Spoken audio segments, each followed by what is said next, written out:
Alex here, and we're going to play It Moves again. And last episode. Okay, what just happened? Yeah, kind of frightening. And then after that, we got spawned here. Don't know. Creepy.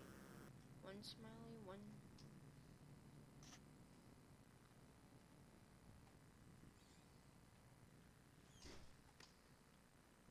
Oh, I see. Franz or no. But this is yes.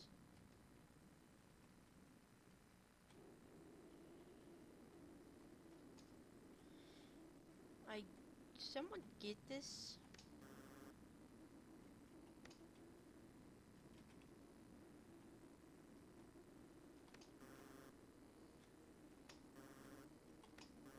Oh, I see. It's a pattern. I see. Okay.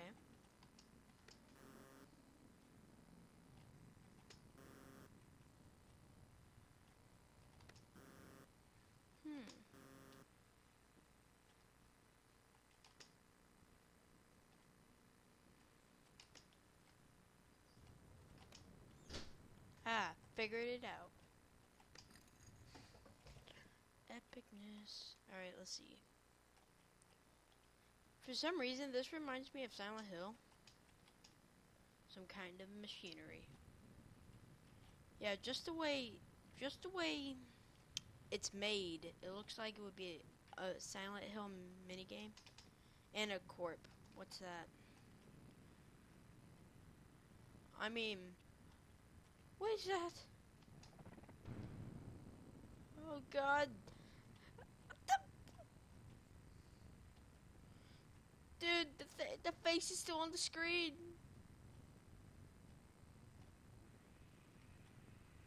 I'm assuming if I touch those shadows, I die.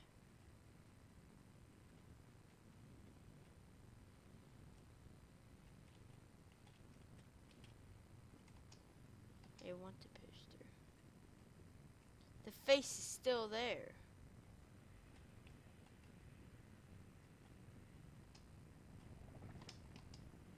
There's a poster for some concert. It looks old. Okay, this is just getting scary by the music. I don't even know what's about to happen. Nothing of interest, I think. Dude, that face. Is it like coming clearer? It is. Oh my God. Dude, my dude gotten like super speedy.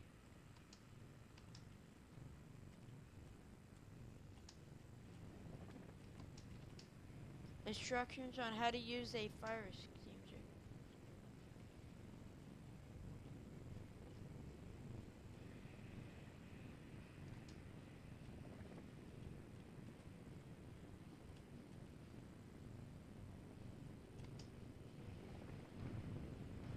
Oh God! Oh, dude, that face!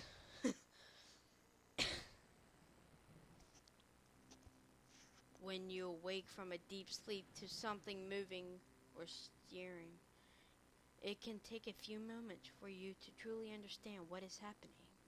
The fog of sleep hangs over your eyes and ears even when lucid. Something was moving. There was no doubt about that. At first, I wasn't sure what it was. Everything was dark, almost pitch black, but there was enough light creeping in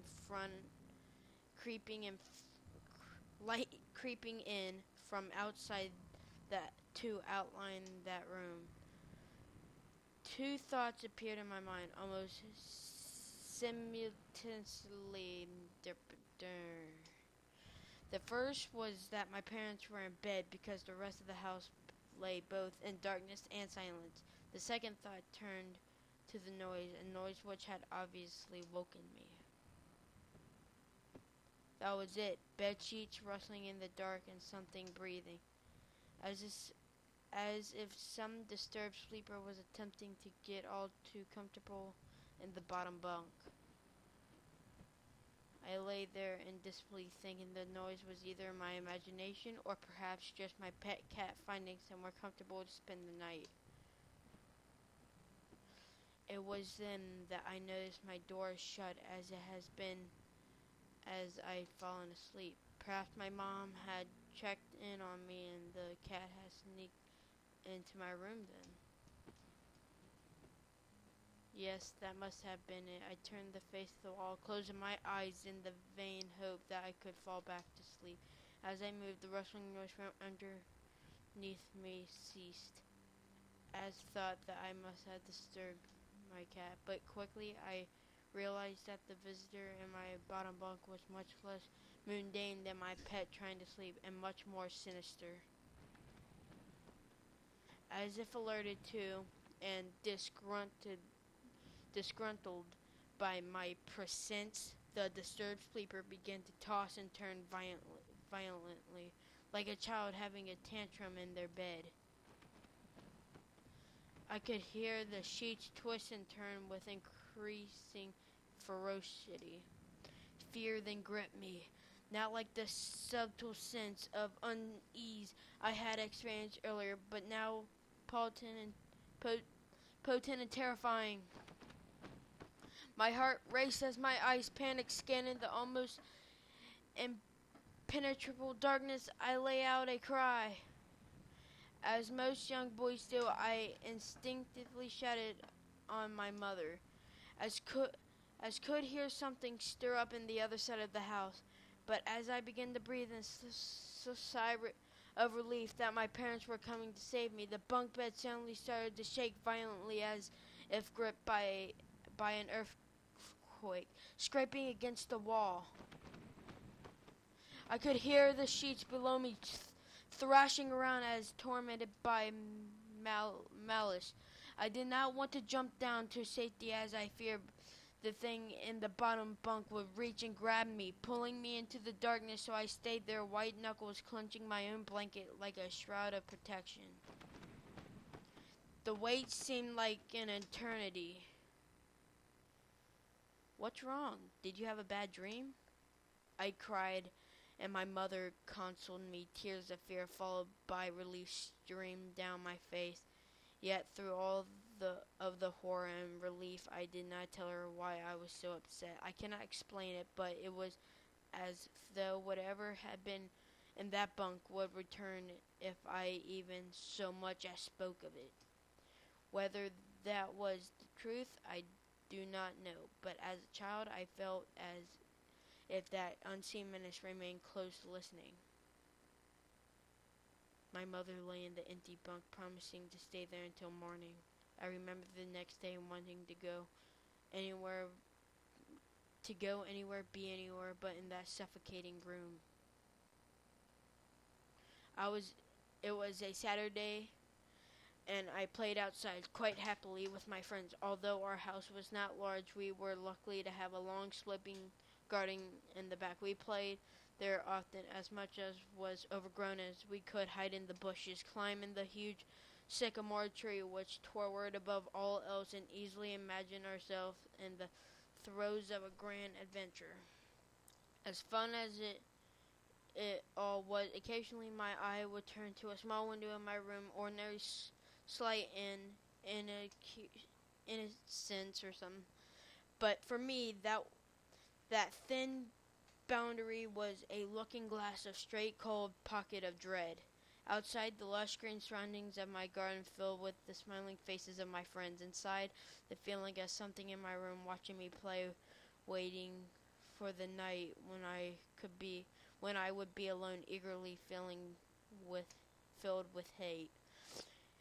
It might sound strange to you, but by the time my parents ushered me back into that room for the night, I said nothing.